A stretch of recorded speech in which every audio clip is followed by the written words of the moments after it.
Bon matin. J'allais dire, ça me fait plaisir d'être avec vous, mais je suis toujours avec vous dans le fond. Amen. Amen. Est-ce que vous êtes prêts pour la parole de Dieu ce matin? Alors, à travers nos vies, le Seigneur nous apprend des choses. On apprend dans la parole, on apprend dans la prédication, mais dans nos vies, on apprend beaucoup de choses aussi. Tous ces apprentissages, il les permet afin que nous puissions témoigner de son action dans nos vies. Amen. Aider ceux qui nous entourent aussi. Rien de plus glorieux que quelqu'un qui a vécu une épreuve spécifique pour aider quelqu'un qui vit la même épreuve spécifique. Amen. C'est pareil pour vous. OK? C'est pas juste moi, là. Ça a l'air d'être juste moi, là. Non, non, non, non. OK? Le Seigneur utilise chacune de nos vies afin qu'on puisse être en action dans la vie des autres. Amen? Retenez ça ce matin. Tout ce qui nous arrive peut et a le potentiel, si nous le laissons faire, de servir pour sa gloire. Tout ce qui nous arrive. Le bon comme le moins bon. Amen? Est-ce que vous êtes d'accord avec moi ce matin? OK. Servir pour témoigner de son action dans nos vies et aider les autres. Et parfois, le Seigneur me dit, et ça c'est moi, peut-être que ça vous arrive aussi. Parfois, le Seigneur me dit, ce que tu viens d'apprendre. Des fois, ça a été rough, la leçon. Mais des fois, le Seigneur me dit, ce que tu viens d'apprendre, partage-le. Parce que ce que tu as appris avec moi, d'autres vont peut-être avoir besoin de ce que tu as appris. Amen? C'est pour ça qu'on a les Écritures. C'est pour ça qu'on a la parole de Dieu qui nous relate et qui nous amène toutes ces histoires que les hommes et les femmes ont vécues avec Dieu. Pourquoi Dieu fait ça? Pourquoi Dieu a prévu de toutes ces choses-là pour nous? Parce que ce sont des leçons duquel on peut tirer, nous aussi, des leçons. Amen? Quand on voit qu'un disciple de Jésus a vécu telle chose, quand ça nous arrive, tout de suite, on est capable de faire une référence. Amen? Dieu a pourvu pour nous des points de référence pour que ça puisse nous rassurer. Amen? Vous êtes d'accord avec moi? Alors, si tu apprends quelque chose dans une leçon avec le Seigneur, partage-le. Combien connaissez Cathy Renzella? Nous, les femmes, on la connaît parce qu'elle est venue à 2 reprises maintenant nous voir. J'aime cette femme. Cette femme a une expérience et un vécu avec Dieu incroyable. À chaque fois qu'elle dit quelque chose, c'est pertinent. À chaque fois qu'elle dit quelque chose, j'aurais envie de prendre des notes et tout écrire les phrases qu'elle dit parce que c'est comme « Oh wow, c'est beau ça, oh wow ». Je ne sais pas qu'est-ce qu'elle vit avec le Seigneur, mais je sais qu'elle vit avec le Seigneur. OK? Et elle a dit ceci, les femmes, vous allez vous en savoir, je pense qu'elle a dit ça la dernière fois qu'elle est venue. Elle a dit « Ne gaspille pas ton épreuve. » Oh! T'en souviens, hein? C'est profond, ça. Ne gaspille pas ton épreuve. Moi, j'ai retenu ça. Mais j'ajouterais ceci. Ne gaspille pas les leçons que tu apprends avec le Seigneur. Parce qu'on n'a pas juste des épreuves, on a des leçons aussi. Le Seigneur nous apprend, on chemine avec Dieu, on grandit avec Dieu. Ne gaspillons pas les leçons que nous apprenons avec le Seigneur. Et j'ai le sentiment que le Seigneur veut que je partage avec vous les leçons. Une leçon que j'ai apprise avec le Seigneur. Amen? Alors, Seigneur, je prie que tu mettes tes mots dans ma bouche. Seigneur, je prie que tu touches tes enfants ce matin dans une dimension spécifique, Seigneur. Peu importe quelle dimension ils retiendront ce matin. Je prie que nous sortions d'ici différents, changés, avec une autre facette de toi, Seigneur. Que nous te connaissions davantage ce matin à travers les Écritures. Merci, Seigneur, pour ta parole. C'est dans ton nom, Jésus, qu'on a prié. Amen. Alors, dernièrement, le Seigneur m'a parlé avec de très petits mots. Vous savez, des fois, on lit la parole et on cherche des révélations incroyables. Moi, je ne sais pas pour vous, moi, je cherche. Quand je lis, puis parfois, je me surprends, je viens de lire, puis je viens de réaliser que je n'ai pas du tout lu ce que j'ai lu. Parce que mes pensées se sont promenées à quelque part. J'ai commencé à penser à quelque chose, puis là, j'ai lu pas une page, mettons, une section comme ça. Je ne me souviens même plus ce que je viens de lire. Et là, il faut que je recommence. C'est long, la lecture avec moi, jusqu'à temps que je prie, Seigneur, délivre-moi de mes pensées. Puis là, je suis capable après. OK? Donc, dernièrement, le Seigneur m'a touché avec des très petits mots. Vous allez voir à quel point ils sont petits, les mots. OK? Et je pense que je dois partager ça avec vous. La leçon que j'ai apprise, comment le Seigneur peut parfois confirmer avec des très petits mots. Vous allez vous rappeler de ça quand vous allez sortir. Très petits mots. C'est comme une chanson. Et souvent, on entend parler des mais de Dieu. Est-ce que vous avez déjà entendu quelqu'un prêcher sur les mais de Dieu? M-A-I-S. Les mais de Dieu. Moi, j'ai déjà entendu des messages sur les mais de Dieu. Mais on entend souvent des messages là-dessus. Les mais de Dieu dans la parole. Le dictionnaire Larousse nous informe que le mot mais, M-A-I-S, indique une opposition, une précision, une correction par rapport à ce qui a été annoncé avant. Les mais, M-A-I-S, ont la particularité de changer une situation énoncée avec seulement 4 lettres. M-A-I-S. Ça, c'est les mais de Dieu. Vous allez comprendre où je m'en vais avec ça bientôt. Ils sont très importants dans la parole parce que c'est souvent ce qui fait la différence dans le texte. Des fois, si on enlève les mais, ça ne marche plus. Je vous le dis. M-A-I-S, un petit mot de 4 lettres, mais si vous enlevez le mais, ça ne fonctionne plus. Ou si vous enlevez le mais, c'est vraiment décourageant. Vous ne croyez pas, hein? Je vais vous donner des exemples, OK? 1 Corinthiens 6, 11. Alors, on est avec Paul qui dresse une liste de tous ceux qui n'hériteront pas du royaume. Et il dit ceci, « Et c'est là ce que vous étiez. » Il parle aux Corinthiens, donc il parle à nous, OK? « Et c'est là ce que vous étiez, quelques-uns d'entre vous. Mais, oh, merci Seigneur pour les mais. Mais vous avez été lavés. Mais vous avez été sanctifiés. Mais vous avez été justifiés au nom du Seigneur Jésus-Christ et par l'Esprit de notre Dieu. » Il est important le mais ici. Parce que si on arrête avant le mais, c'est un petit peu déprimant. C'est là ce que vous étiez. Puis là, il parle des impurs, puis des pécheurs, puis des... C'est là ce que vous étiez. Vous comprenez que les mais, dans cette circonstance-là, sont très importants. Je vous en donne un autre. Matthieu 24, 11, 13. Jésus parle de la fin des temps avec ses disciples et il dit « Plusieurs faux prophètes, au verset 11, s'élèveront et séduiront beaucoup de gens. Et en raison des progrès de l'iniquité, l'amour du plus grand nombre se refroidira. » Si on arrête là, c'est déprimant. Non? C'est comme si on a un constat de ce qui s'en vient, et puis là, l'amour du plus grand nombre se refroidira. Point. Mais il y a un mais tout de suite après.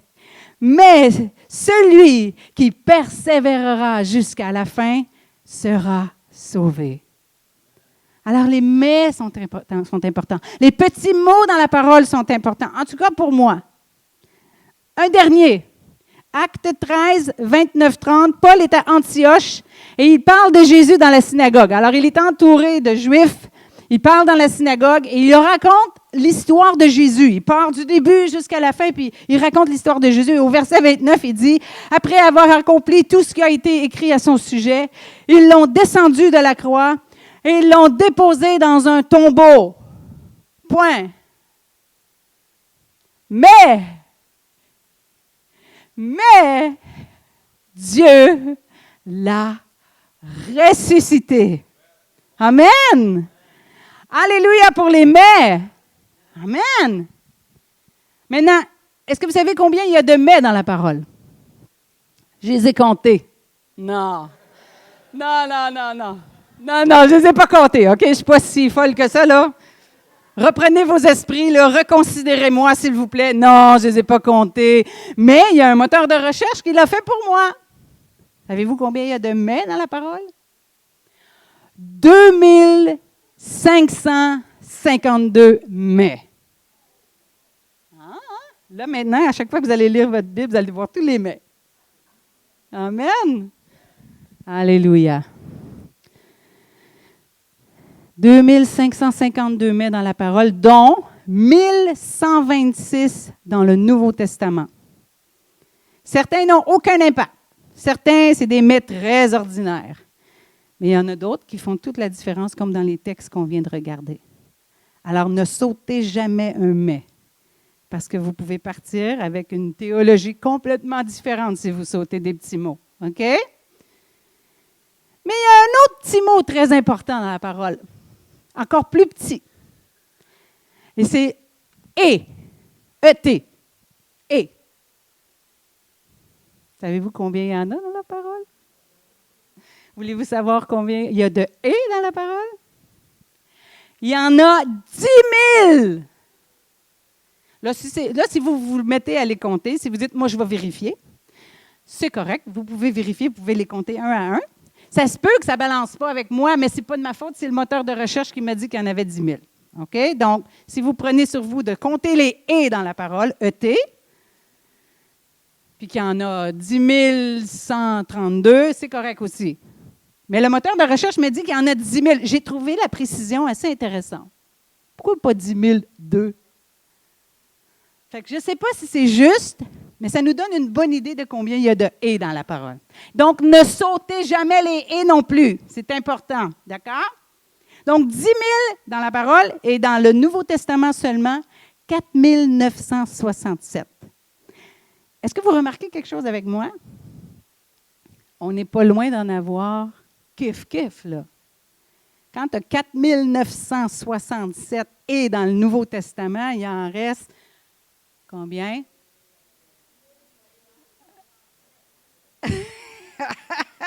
Non, c'est correct, on n'a pas besoin de les compter ce matin, mais ce que j'ai trouvé intéressant, c'est que c'était égal, comme presque égal.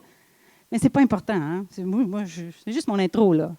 On joue avec les mots, on joue avec les chiffres, mais ce n'est pas important, OK? Mais c'est juste vous montrer comment il y en a beaucoup. Moi, ça m'intéresse de savoir ces choses-là. Alors, il y a des « et » intéressants, comme les « mais », mais ils ne sont pas tous intéressants. Parfois, c'est des « et » qui ne veulent pas dire grand-chose, mais comme les « mais », ils font toute la différence parfois dans le texte. Et ce matin, je veux vous parler des 2 « et » avec lesquels le Seigneur m'a interpellé. J'ai trouvé ces « et » là, ils m'ont frappé dans le visage. J'ai fait comme « alors, wow! Seigneur, il faut que je partage ça avec mes frères et sœurs. » Et ce matin, le titre de mon message, c'est « Stratégie divine ».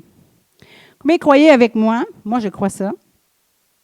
Ce n'est pas un enseignement de Jésus, mais à force de lire les Écritures, j'ai découvert qu'il y a beaucoup de stratégies divines pour nous dans les Écritures. Et on a besoin de saisir ces stratégies-là parce que c'est des stratégies que Dieu nous donne. C'est des stratégies que le Saint-Esprit nous donne parce qu'il a parlé à travers des hommes et des femmes dans la parole pour nous donner des stratégies pour notre vie. Alors, on doit être alerte et comprendre ces stratégies-là et les mettre en application dans notre vie. Amen?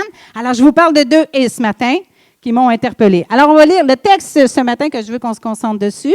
C'est Philippiens 4, du verset 1 à 6. Ça dit ceci, « C'est pourquoi, mes très chers frères et sœurs, » j'aime ça quand ça dit « et sœurs », moi. Parce que des fois, on dirait que c'est juste mes frères, mais quand ça dit « et sœurs », ça me fait du bien.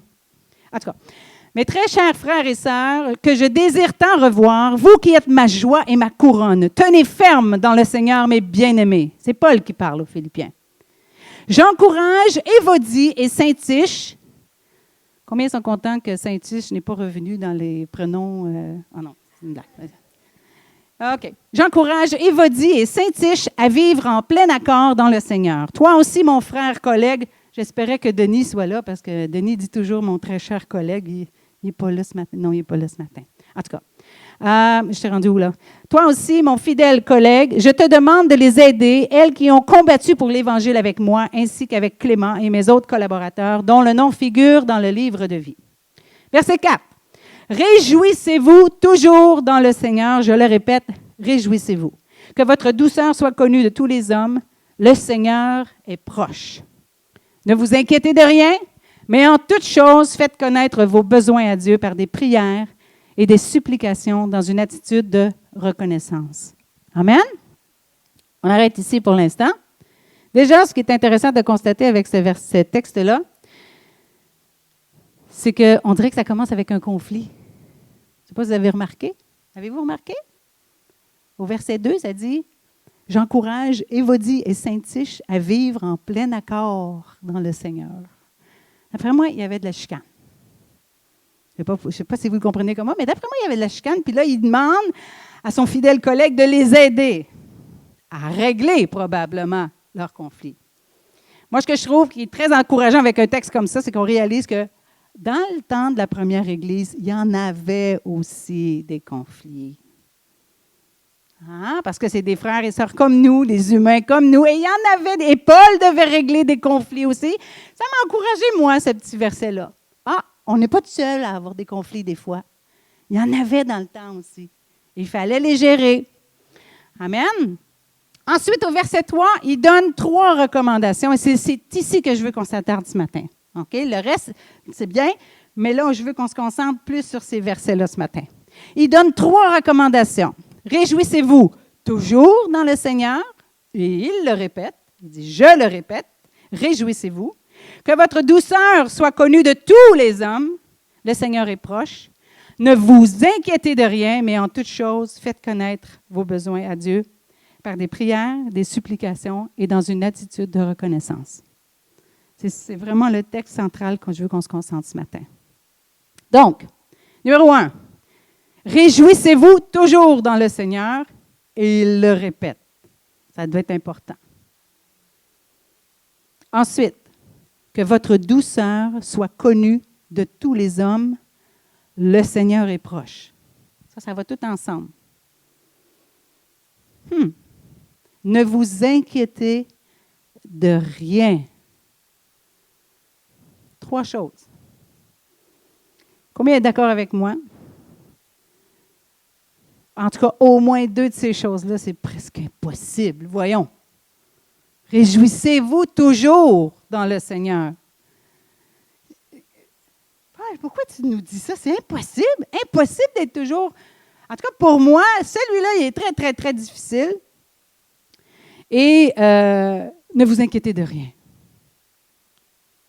Est-ce que ça vous est déjà arrivé, vous? De ne vous inquiéter de rien? Est-ce que depuis qu'on est au monde, c'est arrivé un seul moment où on ne s'est inquiété de rien? Paul, qu'est-ce que tu es en train de nous dire ce matin? Voyons donc. Moi, des fois, je lis, puis je suis comme... Tu sais, le petit bonhomme avec les yeux dans les airs, là, dans les emojis, là. Paul, voyons, voyons, voyons, voyons. Et parfois, on se demande, des fois, on lit des choses, puis on se dit, mais il était où quand il a dit ça? À quoi qu'il pensait quand il a dit ça? Est-ce que vous savez où Paul était quand il a dit ça? Il était en prison. C'est intéressant, ça aussi. C'est intéressant de constater que des fois, les apôtres, ou Paul, ou Pierre, nous disent des choses, et souvent, ils sont dans des contextes extrêmement difficiles. Et dans ce contexte difficile, il nous dit, réjouissez-vous dans le Seigneur. Que votre douceur soit connue de tous les hommes. Ne vous inquiétez de rien, et lui, il est en prison.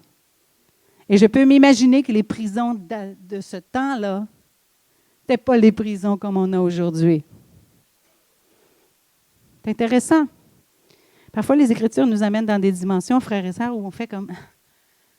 Comment tu peux dire une chose comme ça, Paul? Il faut que je comprenne pourquoi tu dis ça, ça n'a pas de sens. Alors, réjouissez-vous toujours dans le Seigneur, je le répète, réjouissez-vous. Il va même dire aux Thessaloniciens, il dit, soyez toujours joyeux. Je ne sais pas pour vous, mais pour ma part, j'ai l'impression que j'ai beaucoup pleuré dans ma vie.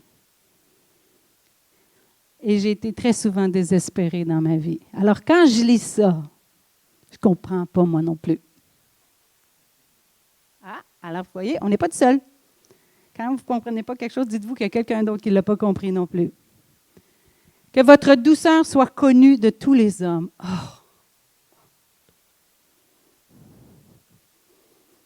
Je ne sais pas pour vous, il y en a qui sont doux, là.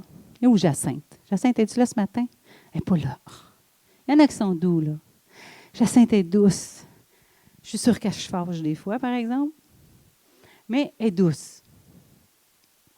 Mais je ne sais pas pour vous, mais moi, là, la douceur, j'ai de la misère avec ça, des fois. Avez-vous vu qui rit? Parce que c'est souvent avec nos proches aussi qu'on est moins doux. Quand je vis des moments de stress, des périodes de stress dans ma vie, la douceur, des fois, n'est pas toujours là. Mais je le sais, parce que je suis imparfaite. Puis à chaque fois, je pleure, puis je me dis, Seigneur, j'ai manqué mon coup encore. Mais que votre douceur soit connue de tous les hommes. Seigneur, comment on fait ça? Pour moi, c'est difficile. Parce que moi, je suis comme, vite, vite, vite, vite, vite. Puis des fois, je manque de douceur, je le sais. Puis je travaille là-dessus. Je travaille fort. Puis, ne vous inquiétez de rien. Ne vous inquiétez de rien. Ne vous inquiétez de rien.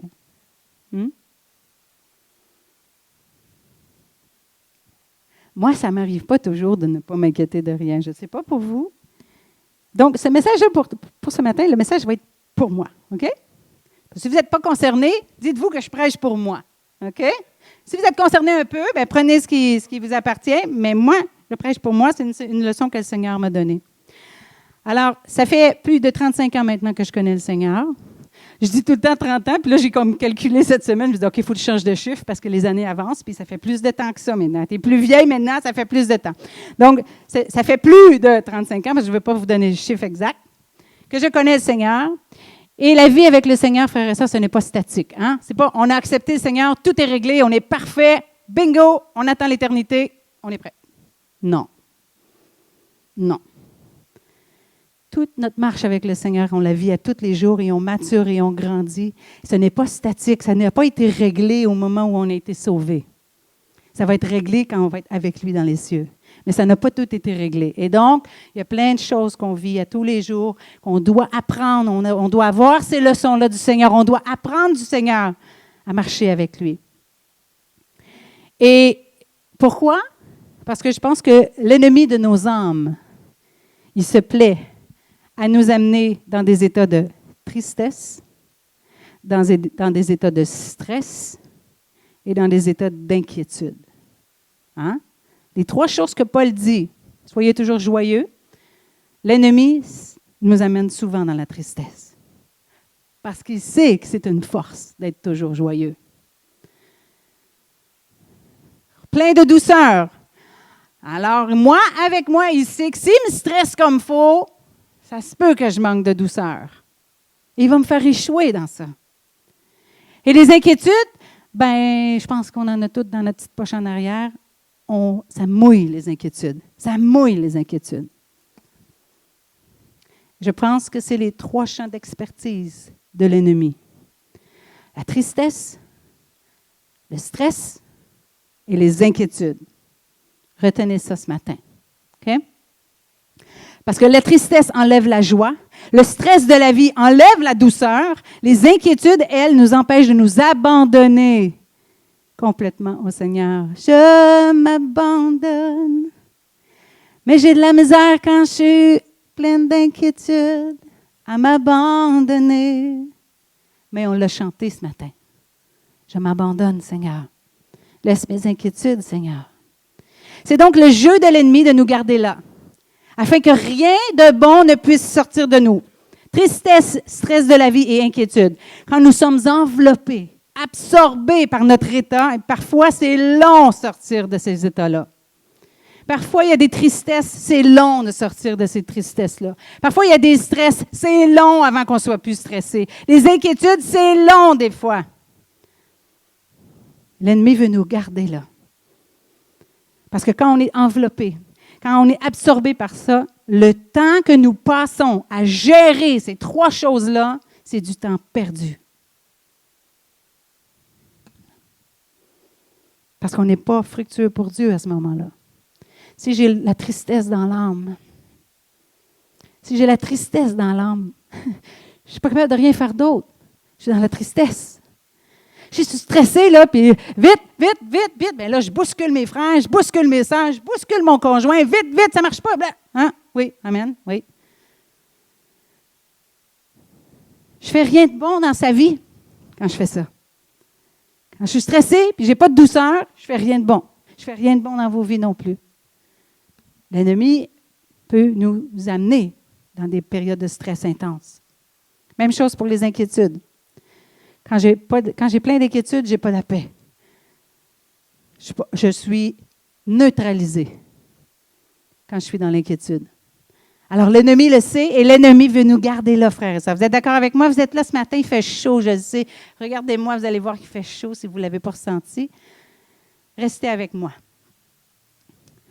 Quelqu'un a dit ceci, « Le temps est une richesse précieuse à utiliser judicieusement, car une fois passé, on ne le récupère jamais. » Une des volontés de notre ennemi est de nous neutraliser. La tristesse, le stress, les inquiétudes nous neutralisent et s'il parvient à nous garder dans la tristesse, dans le stress et dans les inquiétudes, vous voyez que je les répète beaucoup, parce que je veux qu'on s'en rappelle. OK? Alors, on peut se retrouver exactement à l'opposé de ce que Paul nous dit. D'être toujours joyeux, on va peut-être être dans la tristesse. On n'est pas joyeux, on est dans la tristesse. Et d'autres, et d'autres, et d'autres. Alors,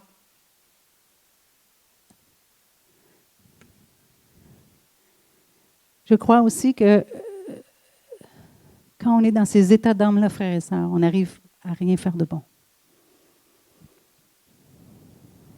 Maintenant, je ne suis pas en train de dire que ce n'est pas normal qu'on vive la tristesse. OK? Ce qu'il ne faut pas, c'est rester trop longtemps dans la tristesse. Des moments de stress, on va tous en avoir encore et encore. Mais il faut sortir de ça.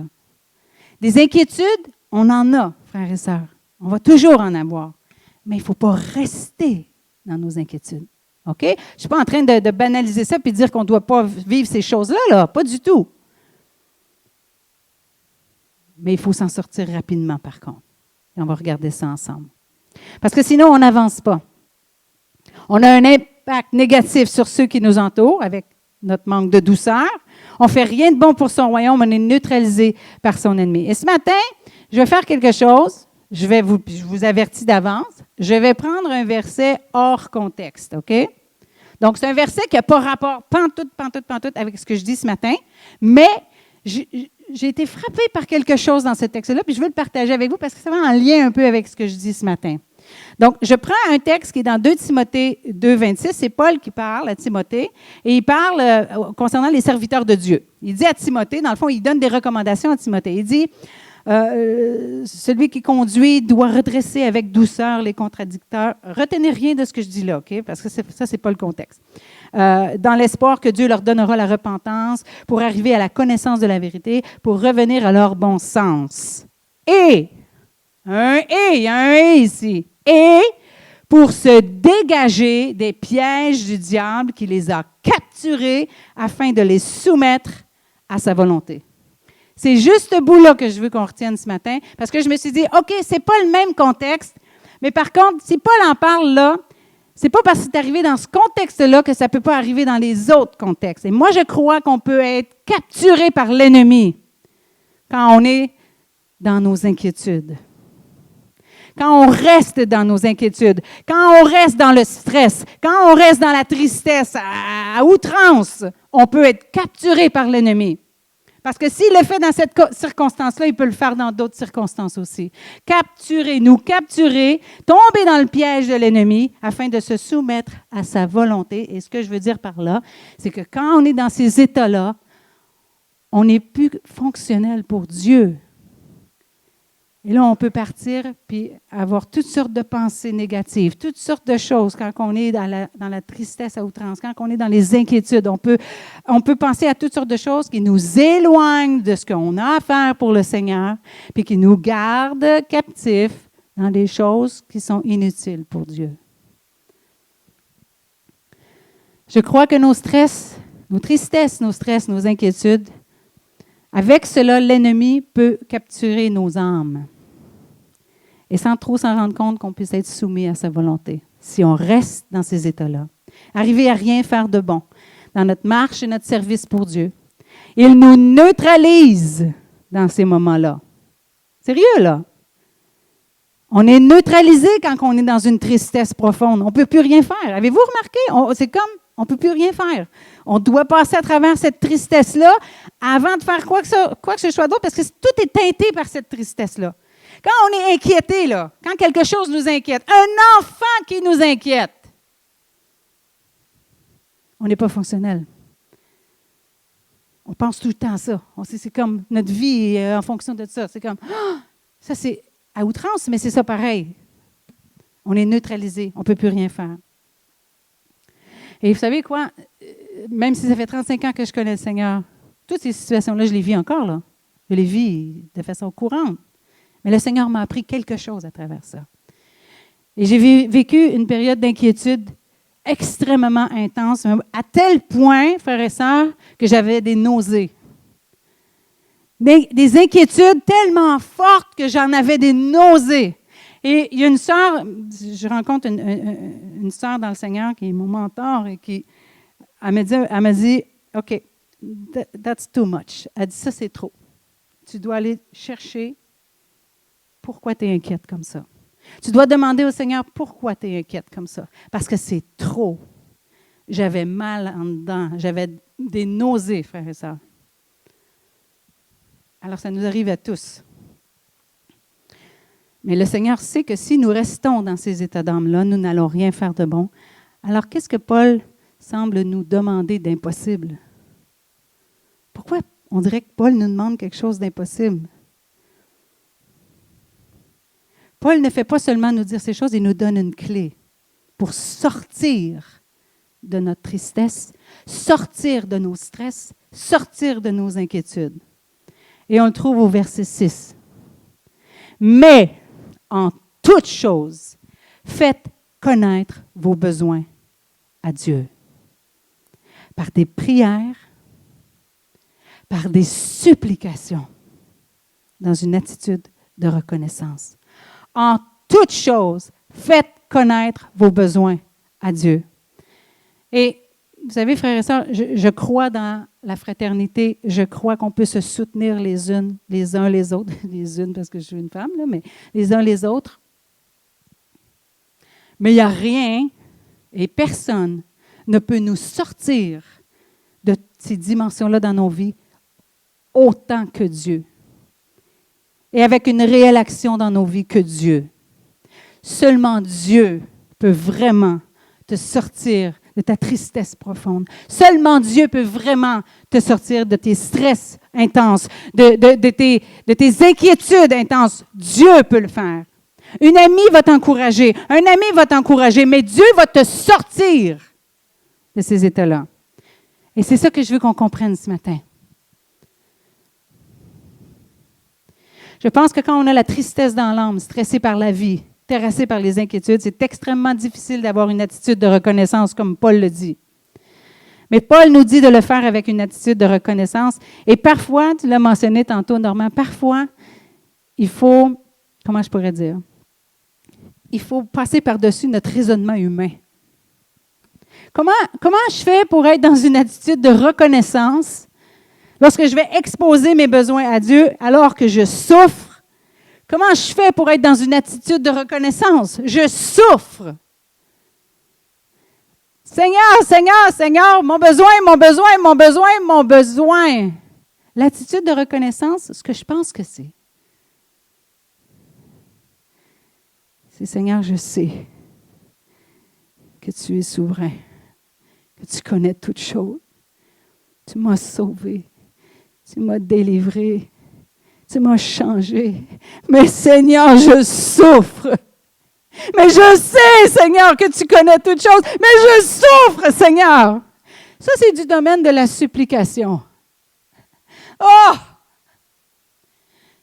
Je sais, Seigneur, que tu sais. Mais là, Seigneur, je ne peux plus. C'est trop difficile, Seigneur, je ne peux plus. Est-ce que vous êtes allé déjà dans le Seigneur comme ça?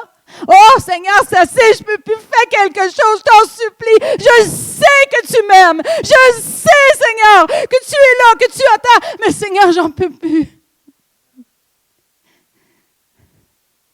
Si vous ne l'avez jamais fait, frères et sœurs, savez-vous que c'est extrêmement libérateur? Moi, je suis extrêmement émotive. Vous le savez, je chante fort. On me le dit ici, je n'aurais même pas besoin de micro. Je chante fort, je parle fort, je m'exprime fort. Mais c'est pareil quand je vais avec le Seigneur. Je ne me gêne pas de dire au Seigneur comment je suis frustrée, ça fait mal, comment je suis tannée, comment c'est assez, Seigneur. Mais je sais que tu sais. Ça, c'est l'attitude de reconnaissance, je pense. Il ne faut pas aller devant le Seigneur et commencer à dire, là, on a essayé de s'en rappeler, on ne s'en est pas rappelé, mais on a déjà entendu une prière comme ça. Là, Seigneur, là, si tu ne le fais pas, là, bien, c'est ça qui va arriver. Vous riez, mais il y a des gens qui pensent que c'est ça, une attitude de reconnaissance. Là, Seigneur, là, s'il ne se passe pas quelque chose dans cette situation-là, bien, il va arriver ça. Moi, je vais faire ça. Comprenez-vous la différence? Moi, je pense que Paul veut dire ça quand il dit dans une attitude de... Fais connaître tes besoins à Dieu par des prières, par des supplications si tu veux, mais reste dans une attitude de reconnaissance. Amen? Amen? La reconnaissance est le sentiment qui incite à se considérer comme redevable envers une personne de qui on a reçu un bienfait. Et Jésus nous a sauvés. Ça commence là. Et ça finit là. Jésus nous a sauvés. Il est mort pour nous. Nous avons suffisamment de raisons pour être reconnaissants. Tout le reste, c'est le lot de cette vie. C'est le lot de la vie qu'on vit ici sur cette terre. Pendant que nous sommes étrangers et passagers sur cette terre, nous allons vivre du stress, des tristesses et des inquiétudes. Mais Jésus nous a sauvés. Et un jour, on aura pu à vivre ces choses-là. Un jour, il n'y aura plus de tristesse. Amen? L'attitude de reconnaissance, c'est aller avec toutes nos tripes devant le Seigneur, mais reconnaissant que peu importe ce que je souffre, Seigneur, je sais que tu sais. Amen? Il y a une clé ici. Si chaque fois, en toute chose, je fais connaître mes besoins à Dieu, ça veut dire qu'il faut que j'aille dans sa présence. Ça veut dire que j'aille me réfugier, que j'aille crier ma douleur à Dieu, toute seule. Parfois avec des prières, parfois avec des supplications. Je ne compte plus le nombre de fois où j'ai supplié Dieu, frères et sœurs.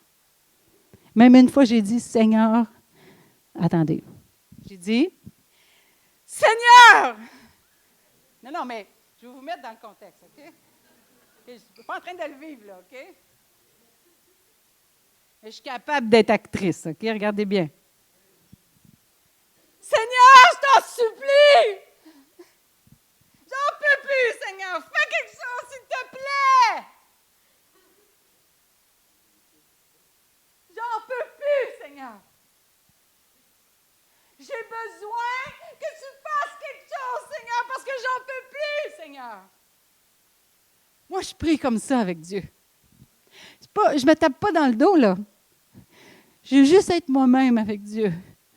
Je ne veux pas faire semblant que je suis parfaite devant Dieu. Il sait de toute façon que je ne suis pas parfaite.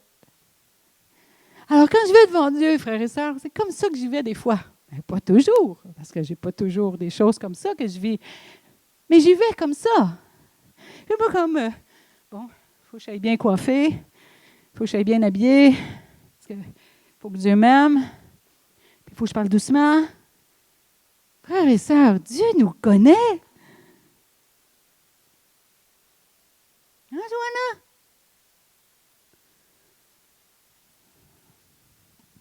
Je ne compte plus le nombre de fois où j'ai supplié Dieu d'agir dans ma vie.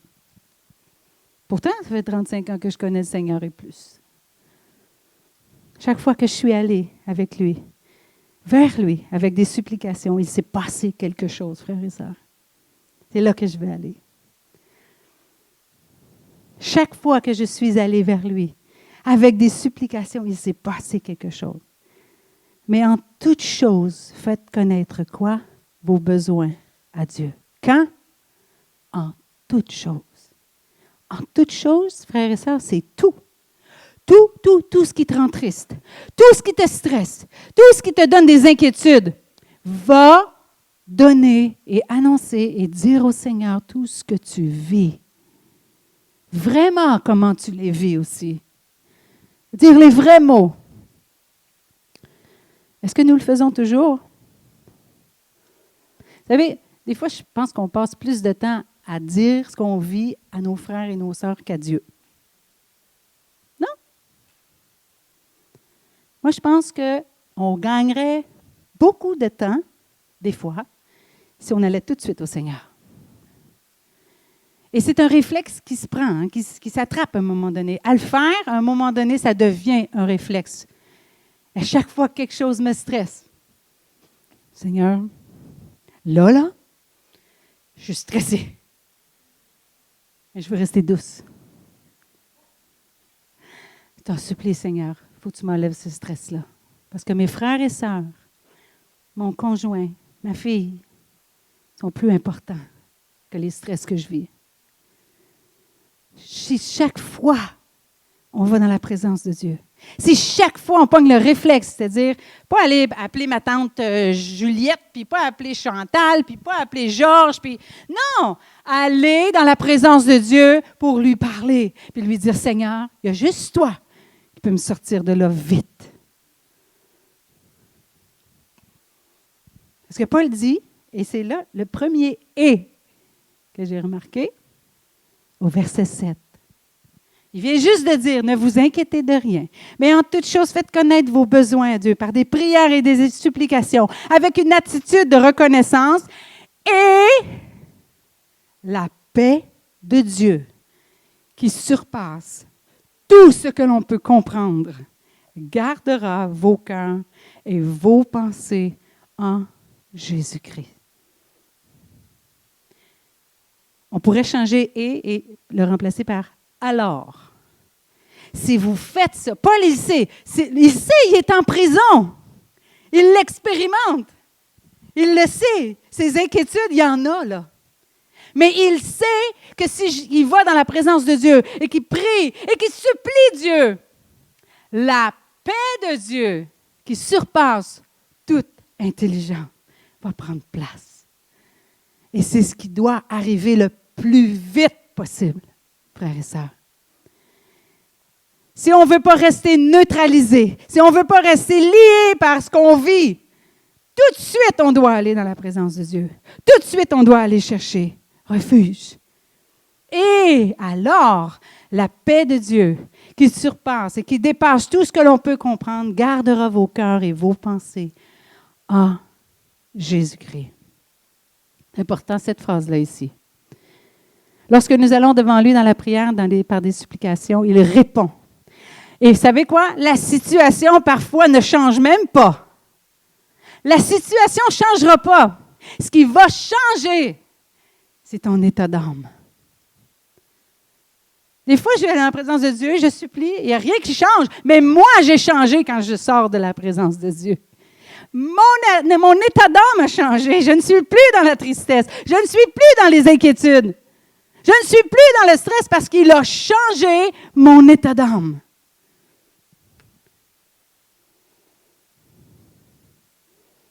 La situation demeure la même parfois, mais c'est mon âme qui est différente. Mon état d'âme change quand je vais dans sa présence pour le supplier de faire quelque chose.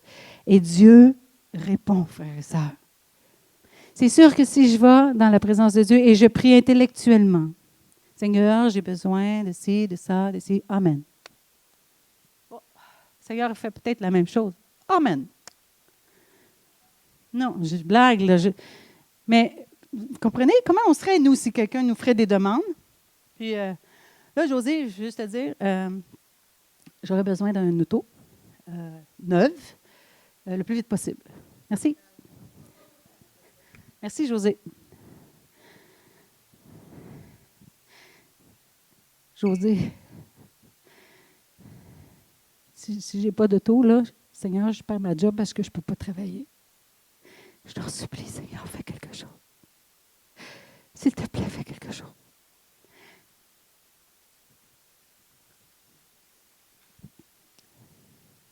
Dieu ne veut pas qu'on demeure neutralisé, frères et sœurs. Parce que la chose la plus importante pour lui, c'est que notre état d'âme soit changé le plus vite possible. L'important, c'est que nos cœurs et nos pensées demeurent en Jésus-Christ. C'est ce que Paul dit à la fin du verset. Quand il dit « Et la paix de Dieu qui surpasse tout ce que l'on peut comprendre, gardera votre cœur et vos pensées en Jésus-Christ. » L'important, c'est de retrouver la paix le plus vite possible. Ce n'est même pas la situation qui nous accable qui est importante. Pour Dieu, là, c'est pas important ce qui arrive. Ce qui est important, c'est que tu sois en paix. Parce que si tu es en paix, amenez-en des problèmes. Amen. Mais amen pour vrai. Si tu es en paix avec Dieu, si tu n'es pas en paix avec Dieu, mais si tu es en paix dans ton âme par rapport à la situation, Seigneur, il y a ça à régler. Moi, je continue mon chemin, j'ai des choses à faire pour toi, Seigneur. Je dois travailler pour toi, Seigneur. Je dois continuer ma vie avec toi, Seigneur. C'est pas vrai que les stress, que les inquiétudes, que les inquiétudes, les stress, les tristesses de ce monde vont m'arrêter de vivre pour toi et de continuer ma marche avec toi. Et donc, si, en toute chose, je me précipite dans la présence de Dieu et je vais régler ça tout de suite avec le Seigneur. Seigneur, de la situation, oui, je t'en supplie, Seigneur, fais quelque chose, mais permets que je sorte de ce lieu différent pour que ça ne m'affecte plus. Ne vous inquiétez de rien, mais en toute chose, faites connaître vos besoins à Dieu. Et quand tu vas dans la présence de Dieu et que tu supplies Dieu, et tu amènes tes inquiétudes, tu amènes toutes ces choses-là devant lui, le Seigneur parle. Le Seigneur dit des choses. Il va parler avec sa parole, il va parler avec son esprit, il va parler par une parole prophétique, il va parler de toutes sortes de façons. Et il n'y a pas si longtemps, frères et sœurs,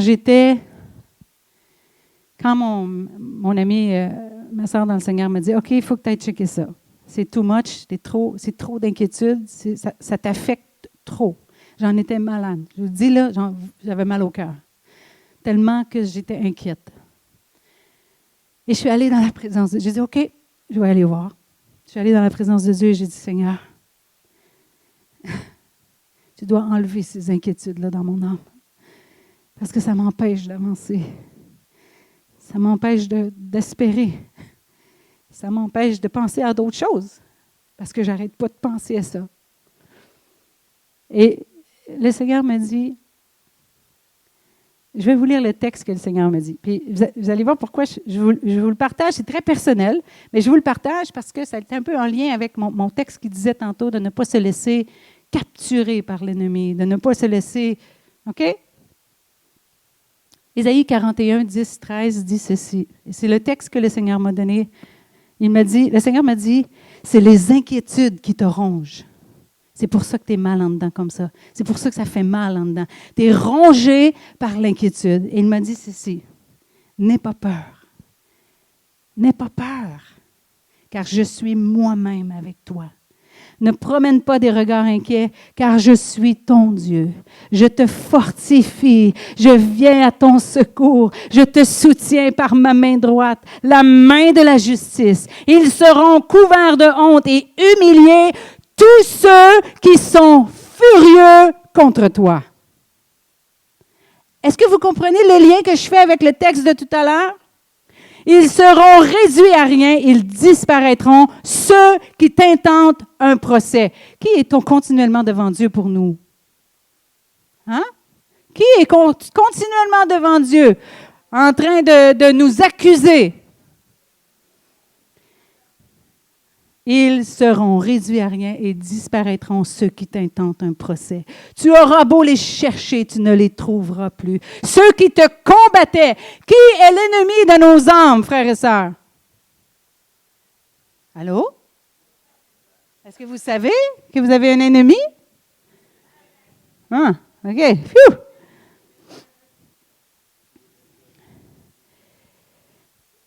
Ceux qui te combattaient, ils seront réduits à rien, réduits à néant. Ceux qui te faisaient la guerre. En effet, c'est moi, l'Éternel, ton Dieu, qui empoigne ta main droite, et qui te dit, n'aie pas peur, je viens moi-même à ton secours.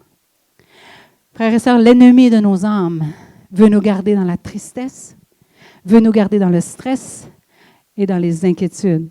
Parce que c'est notre ennemi. Et il ne veut pas que nous avancions. Il ne veut pas que nous ayons une vie fructueuse dans le Seigneur. C'est bien plus le fun pour lui si on passe 1, 2, 3, 6 mois à se morfondre dans une tristesse, parce qu'il y en a des tristesses, frères et sœurs. Mais avec la paix de Dieu, il transforme notre âme qui est attristée en une âme dans la joie, même si c'est injuste, même si ça fait mal, même si ça ne devrait pas arriver selon notre propre jugement. Et la paix de Dieu qui surpasse tout ce que l'on peut comprendre gardera vos cœurs et vos pensées en Jésus-Christ. C'est ce qui est le plus important pour le Seigneur. C'est ça. Et vous savez quoi? Une autre dimension qui est intéressante aussi, c'est que si je n'avais jamais lu ce texte-là dans la parole, le Saint-Esprit n'aurait pas pu le remettre à mon esprit. Alors, c'est important de lire la parole. C'est pour ça que c'est important. Parce que quand viennent des moments de crise, quand des moments de stress intense viennent, Dieu peut prendre par son esprit la parole et la ramener à notre esprit. Parce que moi, je ne suis pas bonne comme Jocelyn. Jocelyn, tu es bon. Il connaît plein de versets par cœur. Il est bon. Il est vraiment, vraiment bon. Moi, non. Oui, ça prend le Saint-Esprit. J'en connais un peu, mais jamais comme Jocelyn. Mais moi, j'ai besoin que le Saint-Esprit me rappelle ce que j'ai déjà lu. Et c'est dans des circonstances comme ça qu'il peut le faire. Donc, frères et sœurs, je vous en supplie, attachez-vous à la parole de Dieu. Parce qu'un jour, peut-être qu'on n'aura même plus le droit. Je vous le dis, là, il y a des pays où on n'a plus le droit d'avoir de Bible. C'est interdit. Qu'est-ce qu'on va faire si on n'a jamais lu? Comment on va s'encourager avec la parole de l'Éternel si la parole de l'Éternel n'est pas dans notre cœur? Évidemment, peut-être pas par cœur et au complet, mais tu sais, des choses essentielles comme « n'aie pas peur ». Hein? N'aie pas peur, là. C'est assez essentiel dans ma vie et ça l'a été vraiment essentiel quand ça a été le moment. Je termine avec ceci. Si tu veux la paix en toutes choses, tu dois en toutes choses faire connaître à Dieu ce qui t'accable. Toujours. Ne laisse pas une seule chose venir te neutraliser. Rien. Dans aucun domaine. Si tu veux la paix, peu importe la situation, tu dois aller dans sa présence et lui ouvrir ton cœur. Parfois avec des prières, parfois avec des supplications, parfois crier à Dieu avec une attitude de reconnaissance par contre. Et voici le deuxième « et » que j'ai vu dans ce texte-là. Au verset 9, « Ce que vous avez appris, reçu, entendu de moi, et ce que vous avez vu en moi, mettez-le en pratique, et le Dieu de paix sera avec vous. » Vous pourrez prendre ces textes-là ce matin, puis signer Dominique, chapitre 1, verset 1, parce que c'est le chapitre que j'écrirai, puis dire, frères et sœurs, ce matin, ce que je veux que vous saisissiez, c'est que si vous mettez ce que l'apôtre Paul nous a dit en pratique, d'aller toujours aller chercher, avec tous nos besoins, la paix de Dieu qui surpasse toute intelligence sera là. Ça dit ici, et le Dieu de paix sera avec vous. J'aimerais que les musiciens reviennent, s'il vous plaît. On va terminer avec ça. Est-ce que vous réalisez ce matin que le Seigneur nous donne des stratégies pour qu'on soit efficace, pour qu'on soit capable dans cette vie, de marcher avec lui. Et il faut les prendre, ces stratégies-là. Il faut les mettre en action dans notre vie. Parce que sinon, on est neutralisé, frères et sœurs. Et il n'y a rien de plus amusant pour l'ennemi d'avoir un chrétien neutralisé. C'est ça qu'il veut. Si vous saviez le nombre de fois qu'il a voulu me neutraliser dans ma vie. Je pense que je vais écrire un livre. Une fois, j'ai dit, tu devrais écrire un livre. J'ai tellement d'histoires à raconter, puis je suis certaine qu'il y en a ici. On s'écrit-tu un livre? On met toutes nos petites histoires comme ça, où l'ennemi a voulu nous neutraliser, mais on va donner aussi comment le Seigneur nous a permis de nous en sortir pour que ça puisse réconforter les autres. Mais Paul, il nous dit ici que si on va dans sa présence, la paix qui surpasse toute intelligence va nous envahir. Et là, il aura beau arriver n'importe quoi. Frères et sœurs, on va avancer, on va continuer d'avancer. C'est comme des fois, c'est normal que, oups, je t'ai arrêté ici, dans la tristesse. OK, Seigneur, peux-tu... oui, OK, parfait, je continue. C'est réglé. Des fois, ça prend plus qu'une fois. C'est pas parfait, c'est pas toujours identique. Mais si on n'y va pas, comment ça va arriver? Si on ne va pas chercher, exposer nos besoins à Dieu à chaque fois. Alors, combien de fois on est ralenti dans notre marche avec Dieu dans une année? Le Seigneur, à travers Paul, nous donne, et je suis certaine que Dieu a donné ça à Paul alors qu'il était en prison, alors qu'il était certainement dans l'inquiétude par rapport à sa vie, certainement stressé de ne pas trop savoir ce qui était pour arriver. Puis Paul nous enseigne ça à partir du moment où il est en prison, frères et sœurs. Je termine avec ceci. Je termine avec une histoire. Car c'est Simon qui est là. Bouge pas tout de suite, OK? Je vais te le dire quand bouger.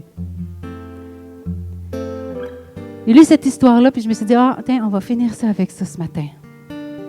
C'est l'histoire d'un roi qui un jour avait promis une grande récompense à l'artisan qui saurait saisir à travers une peinture la paix la plus parfaite.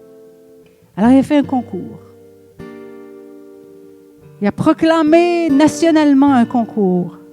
Et il a demandé à tous les artistes de lui peindre une peinture qui représentait vraiment la paix la plus parfaite.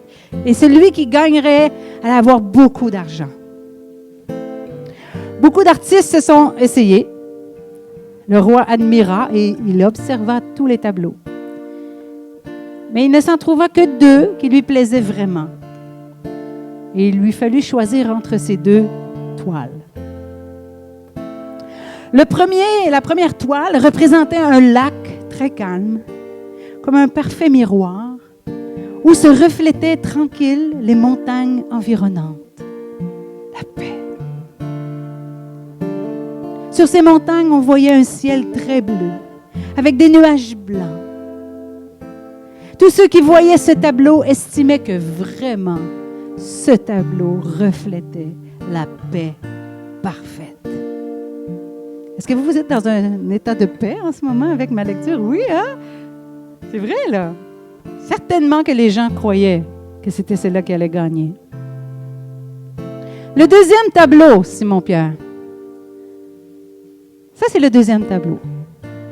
C'est pas vrai, là, OK? Mais c'est quelqu'un qui a peint ce tableau-là par rapport à cette histoire-là. Le deuxième tableau, lui aussi, représentait des montagnes, mais on les voyait chaotiques, déchirées. Au-dessus d'elles, un ciel en colère donnait naissance à une violente averse avec des tonnerres et des éclairs. On apercevait en bas de la montagne un torrent d'eau qui jaillissait et qui grondait. Rien de paisible dans toute cette peinture. Rien. Mais quand le roi eut observé soigneusement le tableau, il vit derrière la cascade un arbuste délicat qui poussait au creux d'un rocher.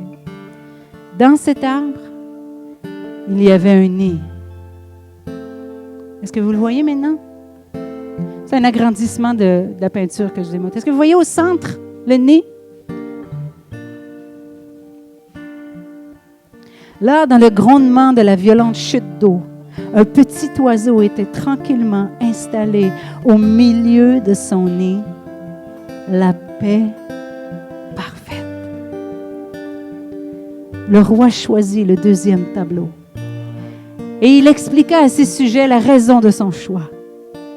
La paix ne signifie pas qu'on se trouve dans un endroit dénué de bruit, de problèmes, de dur travail et de douleur. La paix signifie que malgré tout cela, nous restions calmes dans nos cœurs. Tel est, je pense, le vrai sens de la paix. Wow! C'est pas magnifique une histoire comme ça?